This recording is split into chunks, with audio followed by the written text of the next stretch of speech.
So I thought I'd share a little story about the niggle, which I think is the way that I describe our journey into home education. So I come from a family of teachers. My parents were teachers.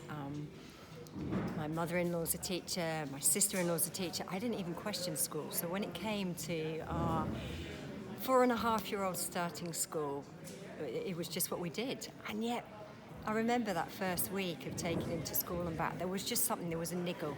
And it was a niggle that didn't really ever go away.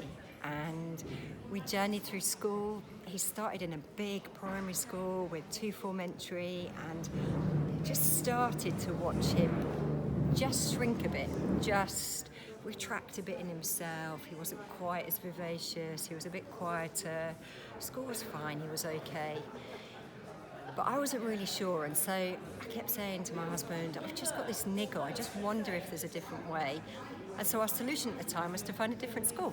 So we had to drive, but we went to a little village school and we started him there, and the focus of learning, the teachers went, if you could do it outside, you were going to do it outside.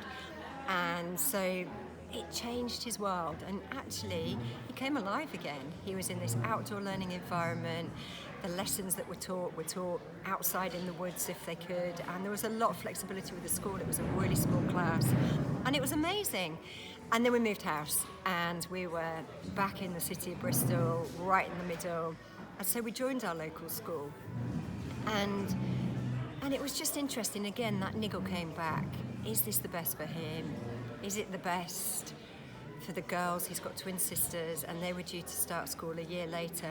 And I just started to push some doors and say, well, what are the alternatives? What is available? How could we do education differently? Because it wasn't on my radar. I didn't know anyone who home educated.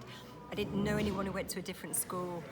And so I started to explore, and I started to look around, and the reality very quickly hit me was there was no alternatives. We had school or not school.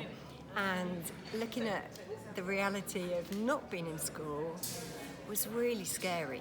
And it was like, how does that work? How do you even do that? How do you spend all day with your kids at home with no teacher, no learning structure, no environment? And it was like this enormity, this like challenge of going, what does it look like? And I didn't know, but the niggle, back to that niggle, it just wouldn't go away, was what we were doing best for our kids.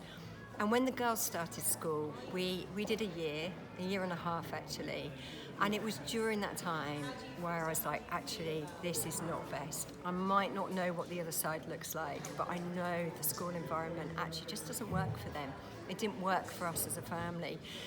And so that niggle suddenly became a really loud voice, and it became part of our everyday conversation at home. My husband and I talking about how we could make it work. There's obviously financial implications if one of you has to not work and one of you does work, and how we're going to manage the day. But I know that point, once you've stepped into that place of going, we have to do different, what we're doing isn't the best. It's like you can't step back.